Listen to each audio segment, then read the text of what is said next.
बाळासाहेबांच्या तमाम शिवसैनिकांना तुमच्या ह्या अनिश गाढवेचा, बाळासाहेबांच्या लहानशी शिवसैनिकाचा आणि शिवसेनेच्या प्रवक्त्याचा मानाचा जय महाराष्ट्र। काल एबीपी नेटवर्कचा आयडियाज ऑफ इंडिया हा कार्यक्रम माझ्या पाहण्यामध्ये आला। या कार्यक्रमाचं तुम्हाला एक वैशिष्ट्य सांगतो। कार्यक्रमामध्ये दोन अशी अभ्यासू व्यक्तिमत्व आमंत्रित केली गेली होती एबीपी नेटवर्क तर्फे, आयोजकांतर्फे। या कार्यक्रमातलं पहिलं व्यक्तिमत्व ज्याच्या आडनावाचा मान उभ्या देशाच्या राजकारणात ठेवला जातो, महाराष्ट्राच्याच नाही, मुंबईच्याच नाही, देशाच्या राजकारणात ठेवला जातो। सध्या ते व्यक्तिमत्व, ती व्यक्ती या महाराष्ट्रातून मुंबई उत्तर मध्यमधून खासदार आहे। आता जर महाराष्ट्राच्या राजकारणातून जर कोणी देशाचं भावी पंतप्रधान झालं असतं, त्या काळात जर त्या व्यक्तीला विशेष दीर्घायुष्य मिळालं असतं, तर कदाचित हे आडनाव देशाच्या राजकारणामध्ये पंतप्रधान पदाच्या त्या गादीवर विराजमान झालं असतं। तेव्हा तुम्हाला कळालं असेल ते व्यक्तिमत्व कोण असणार त्या कार्यक्रमामध्ये। होय, पूनमजी महाजन। खऱ्या अर्थाने या पूनमजी महाजनांबद्दल एक सांगायचं झालं तर महाराष्ट्राच्या कुठल्याही मीडियामध्ये, डिजिटल असो, प्रिंट असो किंवा सोशल मीडिया असो, कुठल्याही मीडियामध्ये पूनमजी महाजन ह्या चर्चेत नसतात। मला एक नवल वाटलं, काल असं निवडणुकीच्या तोंडावर काल असं काय घडलं की एका कार्यक्रमामध्ये पूनमजी महाजन यांना पाठवण्यात आलं। लक्षात घ्या, मी काही अशा गोष्टी तुम्हाला सांगायचा प्रयत्न करतोय किंवा सुचवू इच्छितोय ज्या योग्य वेळी भारतीय जनता पक्ष करतोय। कारण या भारतीय जनता पक्षाला मुंडे आणि महाजन या आडनावांचा एक विशेष तिरस्कार आहे, एक विशेष अलर्जी आहे। काल असं निवडणुकांच्या तोंडावर नेमकं काय घडलं की समोर प्रियांकाजी चतुर्वेदी आहेत, हे भारतीय जनता पक्षाला माहिती होतं आणि त्यांच्या समोर प्रियांकाजी चतुर्वेदी एक असं अभ्यासू व्यक्तिमत्व आहे, शिवसेनेचे राज्यसभेचे खासदार आहेत, त्यांच्या समोर पूनम महाजन यांना पाठवण्यात आलं। आता पूनम महाजनांविषयी तुम्हाला सांगतो, उत्तर मध्यच्या त्या खासदार जरूर असतील, पण त्या खासदार शिवसेनेच्या आणि भारतीय जनता पक्षाच्या युतीच्या खासदार होत्या। मुंबई उत्तर मध्यमध्ये शिवसेनेचं एक मोठं प्राबल्य आहे। मुंबई उत्तर मध्यमध्ये शिवसेनेच्या मतदारांचा महाजन कुटुंबाविषयी एक विशेष एक लढा आहे। प्रमोद महाजनांविषयी त्यांचं एक विशेष प्रेम आहे, कारण प्रमोद महाजनांनी युतीसाठी जे काही प्रयत्न केले आजतागायत, युती टिकावी यासाठी जे काही प्रयत्न केले, त्यासाठी शिवसैनिक कायम त्यांच्याविषयी कृतज्ञ राहिले। प्रमोद महाजन असतील, त्यांच्यानंतर पूनमजी महाजन असतील, यांच्याविषयी देखील कृतज्ञ राहिले। पूनमजी महाजन यांचं फारसं न बोलणं, कुठल्याही विषयावर जास्त व्यक्त न होणं, कुठल्याही म्हणजे शिवसेनेच्या अनुषंगाने मी सांगतो, हे त्यांच्यासाठी फायद्याचं होतं। हेच भारतीय जनता पक्षाने कसं हेरलंय पहा। पूनमजी महाजन या सायलेंट राहिल्या, या सबंध 1.5-2 वर्षाच्या काळामध्ये सायलेंट राहिल्या। शिवसैनिकांच्या मनामध्ये त्यांच्याविषयी तितकासा रोष नाही, तिटकारा नाही, हे भारतीय जनता पक्षाने हेरलं। कुठेतरी यांना एक कमजोर करावं, त्यासाठी कालच्या ह्या कार्यक्रमामध्ये धाडण्यात आलं। ज्यावेळेस प्रियांकाजी चतुर्वेदी भ्रष्टाचार आणि भारतीय जनता पक्षाचं एक नातं समजावून सांगत होत्या, कशा प्रकारे डिटर्जंटमध्ये त्या वॉशिंग मशीनमध्ये धुतलं जातं, साऱ्या भ्रष्टाचारानं धुतलं जातं, स्वच्छ केलं जातं, हे सांगत होत्या। हे काही वेगळं, काही नवीन सांगत नव्हत्या, तुम्हाला सर्वांना हे माहिती आहे, उभ्या देशाला माहिती आहे। त्या तरीही त्या सांगत असताना त्यांनी एक शब्द वापरला। आतापर्यंत आम्ही वॉशिंग मशीन समजायचो, पण आता आम्ही याला कचऱ्याचा डब्बा म्हणतो, डस्टबिन हा शब्द वापरला त्यांनी। मी तुम्हाला तो व्हिडिओ देखील दाखवेल, नेमकं कालच्या कार्यक्रमात काय झालं होतं। आता प्रियांकाजी चतुर्वेदी यांच्या समोर पूनमजी महाजन यांना आणलं, तिथेच खऱ्या अर्थाने भारतीय जनता पक्ष राजकारण खेळून गेला होता। मुंबई उत्तर मध्यमधून कशा प्रकारे पूनम महाजन यांची खासदारकी खिळखिळी करायची, शिवसैनिकांच्या मनामध्ये एक रोषाचं वातावरण तयार करून ठेवायचं, कारण यानं त्या प्रकारे त्यांना डिफेंड तर करावं लागणार। कार्यक्रमात आल्यात म्हणजे डिफेंड, भारतीय जनता पक्षाच्या बाजूने त्यांना आपलं मत मांडावं लागणार। असा तसा एखादा शब्द आला की शिवसैनिकांच्या मनामध्ये एक रोषाचं वातावरण तयार करायचं। खऱ्या अर्थाने या कार्यक्रमामध्ये येणं जर पूनमजी महाजन यांनी टाळलं असतं तर त्यांच्या राजकीय कारकिर्दीसाठी ते चांगलंच झालं असतं। तुम्ही पाहिलं असाल कशा प्रकारे मुंडे भगिनी असतील, पूनमजी महाजन असतील, यांना कशा प्रकारे संपवण्याचा डाव भारतीय जनता पक्ष कायम आखत आलाय। अगदी पंकजा मुंडेंपासून तुम्ही पहा, त्यांना सध्याच्या घडल्यांना विधान परिषदेची आमदारकी असेल ना, राज्यसभेची खासदारकी असेल, कुठेही त्यांचं राजकीय पुनर्वसन त्यांच्या विधानसभेतल्या पराभवानंतर करण्याचा कुठेही प्रयत्न झालेला नाही। अगदी तसंच पूनम महाजन त्यांच्या बंधूंना देखील कशा प्रकारे, कारण शेवटी प्रमोद महाजन यांचं वलय फार मोठं होतं। राहुल महाजनांविषयी तुम्ही ऐकलं असाल, बऱ्यापैकी त्यांचं नाव कुप्रसिद्ध झालं होतं, पण त्या सगळ्यामध्ये वाहत्या गंगेमध्ये भारतीय जनता पक्षाने हात धुवून घेतला होता। एक कॉम्पिटिटर महाजन कुटुंबातला तिथेच संपवला होता। होय, मी अतिशय जबाबदारीने म्हणतोय। आणि तिथेही पूनम महाजन या उभरून वर आल्या, स्वतःच्या हिमतीवर ज्यावेळेस त्यांनी वर यायचा प्रयत्न केला, त्यावेळेस मात्र त्यांना एका उत्तर मध्यच्या खासदारकी पुरताच मर्यादित ठेवलं। कधीपर्यंत हे राहील हे तुम्ही आम्ही आज सांगू शकत नाही, हे केव्हाही जाऊ शकतं. मला जे आज सांगायचंय तुम्हाला, तुम्ही सर्वप्रथम हा व्हिडिओ पहा. ह्या व्हिडिओमध्ये ज्या वेळेस प्रियांकाजी चतुर्वेदी यांनी जेव्हा डस्टबिन हा शब्द वापरला त्यावर डिफेंड करताना पूनमजी महाजन यांचा एक तोल ढसळला. ते काय म्हणतायत, त्यांनी प्रियांका चतुर्वेदींचा शिवसेनेत येण्याचा काळ काढला. ज्यावेळेस त्या म्हणाल्या तुम्ही त्यांनी अगदी तारीख घेतली 2 एप्रिल 2019 मध्ये, ज्यावेळेस तुम्ही शिवसेनेत आलात, तुम्ही आम्हाला सांगणार शिवसेना काय. ज्यावेळेस व्यक्ती तारीख पाठ करून येते त्यावेळेस ती व्यक्ती जाणून बुजून त्या व्यक्तीला हिणवण्यासाठी तिचा प्रवेश कधी झाला याचा काळ काढते. ज्यावेळेस पूनम महाजन तुम्ही ती तारीख सांगितली आम्ही समजून आलो, तुम्ही पाठ करून आला होतात. कारण तारखा अशा कोणाच्या पक्ष प्रवेशाच्या तारखा कोणाला पाठ नसतात बरं का. एवढं साधंसं लॉजिक राजकारण आम्हाला देखील कळतं. आता तुम्ही त्यांची तारीख काढलीत म्हणजे त्यांना कुठेतरी डाऊन दाखवायचा प्रयत्न केला, तुम्ही कशा बाहेरून आलात.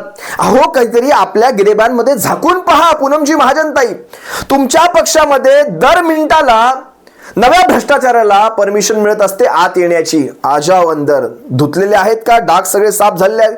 काहीही नाही, काहीही पाहिलं जात नाही. जितका मोठा भ्रष्टाचार तितका तू जास्त लायक आहेस भारतीय जनता पक्षामध्ये येण्यासाठी. त्यांनी काय केलं, पूनम महाजन यांना कुठेतरी खाली पाडून दाखवावं, कुठेतरी कमी लेखून दाखवावं म्हणून त्यांनी काय सांगितलं, 2014चा काळ तुम्हाला माहिती तरी आहे का, 2019चा काळ तुम्हाला माहिती तरी आहे का, शिवसेनेने काय केलं आमच्या बाबतीत ते. आता शेवटी त्या राष्ट्रीय राजकारणातून महाराष्ट्रात ज्यावेळेस आल्यात कुठेतरी अभ्यास करून चालले असतील. बरं, शिवसेनेत त्यांचा प्रवेश हा शिवसेना सत्तेवर यायच्या आधीचा आहे, शिवसेना सत्तेत आल्यानंतरचा नाही बरं का. पूनमजी महाजन तुमच्यासाठी सांगतो, खऱ्या अर्थाने तुम्ही त्या कार्यक्रमात येणं टाळायला हवं होतं, कारण शिवसैनिकांचा रोष तुम्हाला परवडणारा नाही. तुमच्या एकमेव खासदारकीला शिवसैनिकांचा रोष तुम्हाला परवडणारा नाही. त्या मुंबईच्या उत्तर मध्यमधून शिवसेनेशिवाय तो किल्ला तुम्ही सर करून दाखवाच पूनमताई. तुम्ही खरं तर कालचा तो कार्यक्रमच टाळायला हवा होता आणि जरी टाळला नसला तरी तुमची टीका एका विशिष्ट लेवल पर्यंत ठेवायला हवी होती. याच चर्चेमध्ये ज्यावेळेस तुम्ही त्यांचा मागचा इतिहास काढता त्यावेळेस तुम्ही एक शब्द वापरला, तुम्हाला काय माहिती तेव्हाचं काय, मी कधीपासून आहे. ज्यावेळेस युतीची बोलणी होत होती, तुमच्या राजकीय अपरिपक्वतेची मी तुम्हाला 2-3 उदाहरणं सांगेल. युतीची बोलणी ज्यावेळेस होत होती तेव्हापासून मी आहे. आता तुम्हाला एक साधंसं उदाहरण देतो. युतीची बोलणी झाली 1989 मध्ये. सगळ्यात प्रथम प्रमोदजी महाजन होते, गोपीनाथजी मुंडे होते, वरिष्ठ नेतृत्व होतं भारतीय जनता पक्षाचं. आता आपण असं धरून चालूया, प्रमोदजी महाजनांमुळे समजा तिथे पूनम महाजन असतील देखील, समजा त्यांच्या घरात बोलणी झाली, उदाहरण घ्या. तर युतीची बोलणी झाली 1989 मध्ये. पूनम महाजनांचा जन्म 1980चा, मी त्यांची जन्मतारीख तुम्हाला सांगणार नाही, मी फक्त वर्ष सांगतोय. यांचा जन्म 1980चा. 1980 ते 1989 ज्यावेळेस बोलणी झाली म्हणजे 9 वर्षांचं अंतर. जरी ह्या तिथे उपस्थित असल्या तरी त्यांचं वय जास्तीत जास्त 8 ते 9 वर्षाचं असू शकतं. मग 9 वर्षाच्या पूनम महाजनांना प्रमोदजी महाजन यांनी त्या युतीच्या बोलण्यांमध्ये स्थान दिलेलं असणार का, की तूही तुझं मत मांड 9 वर्षाच्या चिमुरडे, असं होऊ शकतं का? तर नाही झालेलं.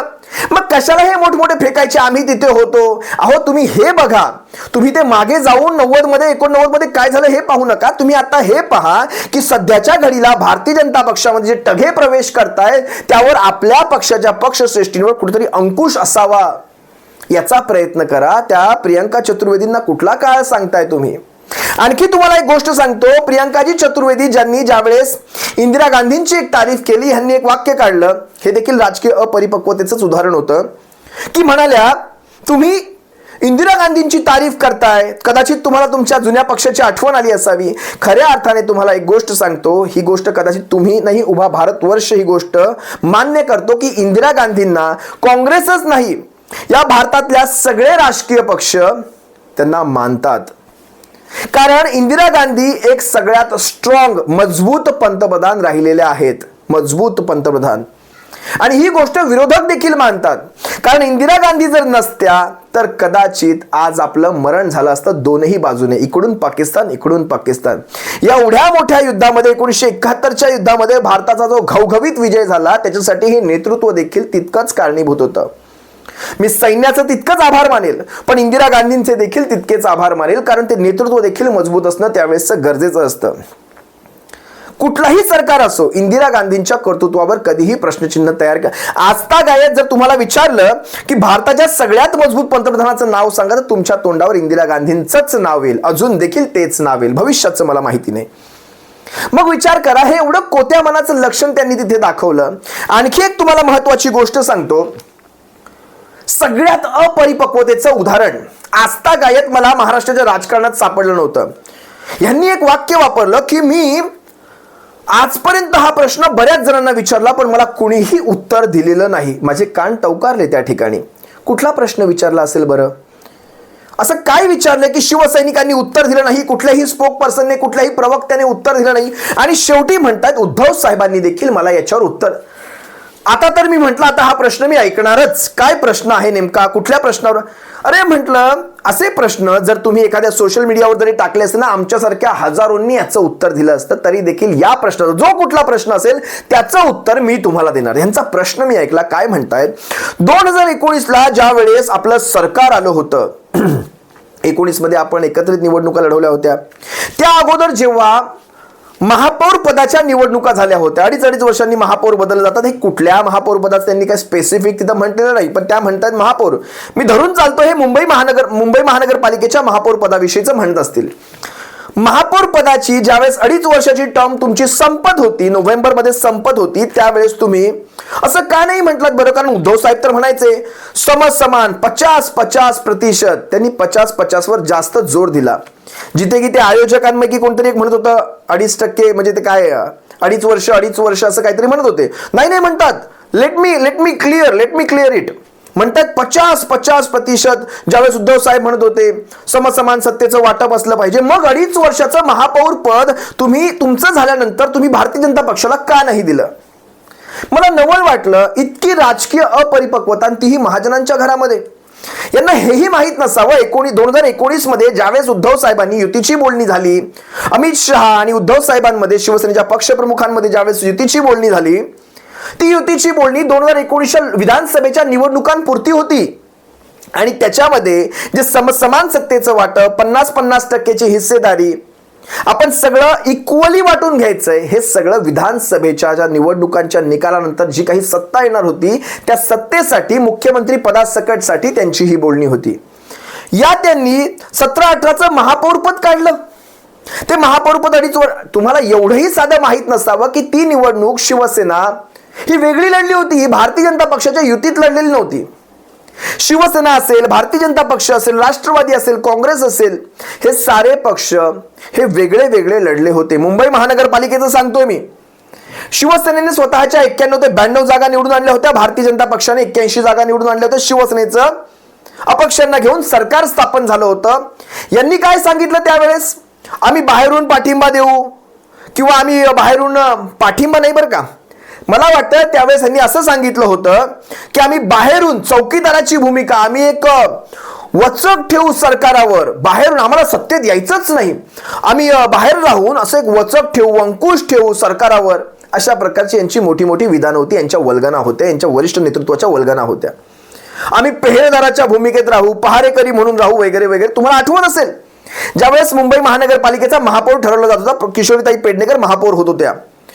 किशोरीताई या महापौर झाल्या होत्या आणि उपमहापौर देखील शिवसेनेचाच झाला होता त्याही काळामध्ये. दोनही आपल्याकडे पदं होती. आता ह्या म्हणतात आम्हाला 2.5 वर्ष का दिली नाही? ज्या गोष्टींची बोलणी तुमच्याशी कधी झालीच नव्हती, ज्या गोष्टींसाठी तुमच्या वरिष्ठ नेतृत्वाने कधी मागणीच केली नव्हती, त्या गोष्टींमध्ये आम्ही स्वतःहून यायचं का? तुम्हाला 2.5 वर्षाचं महापौर पद पाहिजे का ह्यासाठी? बरं, आपण निवडणुका देखील एकत्र लढलो नाहीत. जसं आपण 2014ला एकत्र निवडणुका लढलो नव्हतो, त्यामुळे तुम्ही आम्हाला उपमुख्यमंत्री पदावर कधीही आणलं नाही. जे आता तुम्ही 2-2 बसवलेत ना, मग तेव्हा काय झालं होतं? पूनमताई महाजन यांचं हे अपरिपक्व राजकारणातली ही उदाहरणं, आणि उद्धव साहेबांनी उत्तरं दिली नाहीत. अहो, हे प्रश्न आम्हाला विचारा, आम्ही याची उत्तरं देऊ आणि भर चर्चा सत्रांमध्ये देऊ, अशा प्रकारे उत्तर देऊ की पुढचा प्रश्न विचारताना तुमची ततपप झाली पाहिजे.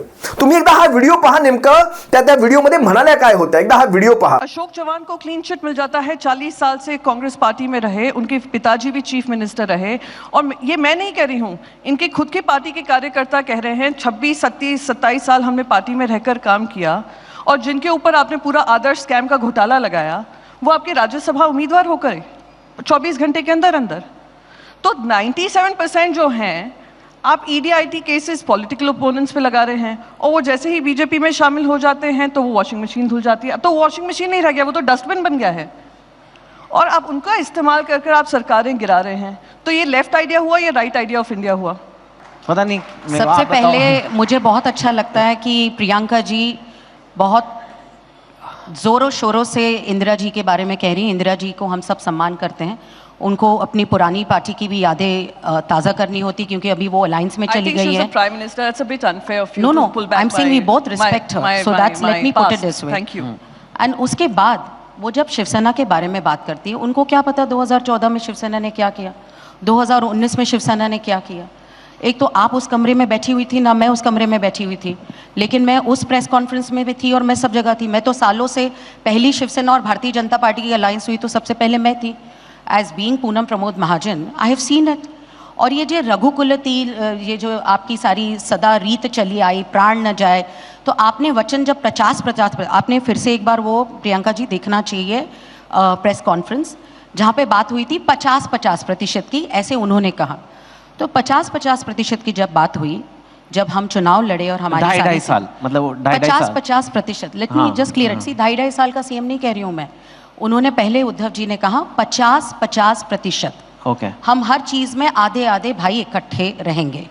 तो मेरा ये सवाल है, और इस सवाल का जवाब कोई मुझे शिव सैनिक दे नहीं रहा है, आप ज़रूर दे पाएंगे मुझे, कि आने वाले समय में जब हम जीत के आए थे 2019 के चुनाव में, तो 22 नवंबर को जब 19 को सारे मेयर के पर्चे भरे गए थे, तो क्यों नहीं आपने 2.5 साल के बाद कहा नहीं कि हमने भाजपा के साथ 50-50% का वादा किया है, और जब 22 नवंबर को हमारा मेयर बदलेगा 2.5 साल के बाद, तो हम भारतीय जनता पार्टी को देंगे, तो हमारी तरफ से भी हमारा 50% होगा और आपकी तरफ से भी 50% होगा।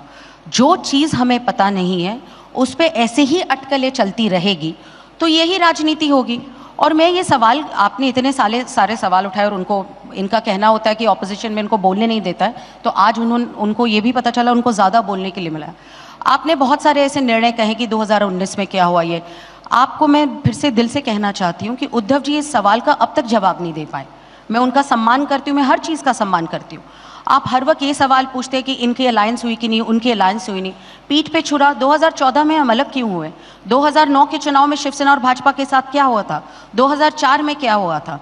ये सम्मान बाला साहब ठाकरे के लिए इसीलिए है, इसलिए भाजपा ज़्यादा बोलती नहीं, लेकिन इनकी तरफ से ऐसे वार होते हैं जो बिल्कुल एक, मतलब सब देने के बाद भी आप उस रूप से स्वभाव आपका दिखाते हैं। This shows the upbringing of the party. Then wow, ये दुख की बात है। से हमने सब कुछ दिया शिवसेना को, दिया नहीं मैम। अगर आप प्यार अपना थोड़ा इतिहास बीजेपी का भी याद रख लें, महाराष्ट्र में आपकी क्या स्थिति थी और आप कहाँ आए हैं। Madam, I think that's a very wrong statement end मुझे दुख लग रहा है। आप शिवसेना में 2019 दिया, आपको नहीं, पूनम जी आपका वचन, आप 2019 अप्रैल में आप शिवसेना में आई हैं, लेकिन सालों से आप शिवसेना के बारे में नहीं जानती। आप अभी स्पोक्सपर्सन है बोल रहे हैं। For you to assume I don't know what I'm talking about.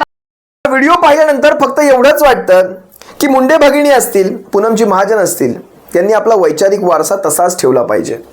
कारण तुमच्याच घरामध्ये शिवसेना भारतीय जनता पक्षाची युती जन्माला आली होती। तुमच्याच घरातल्या प्रमोदजी महाजन असतील किंवा गोपीनाथजी मुंडे असतील, यांनी ही युती जन्माला घातली होती, त्यांनी ही युती वाढवली होती, त्यांनी या युतीसाठी पुढाकार घेतला होता आणि शिवसेनेच्या नेतृत्वाने पुढाकार घेतला होता। आजचा हा भारतीय जनता पक्ष हा राक्षस झाला, याला भस्म्या झालेला आहे। अशा या भारतीय जनता पक्षाची बाजू घेताना, बाजू सावरताना तुम्ही आपला वैचारिक वारसा सोडता कामा नये। इतकीच तुर्तास तुम्हा सर्वांकडून अपेक्षा बाळगतो आणि तुम्हा सर्वांची रजा घेतो। सप्रेम जय महाराष्ट्र बाळासाहेबांच्या शिवसैनिकांनो, काळजी घ्या।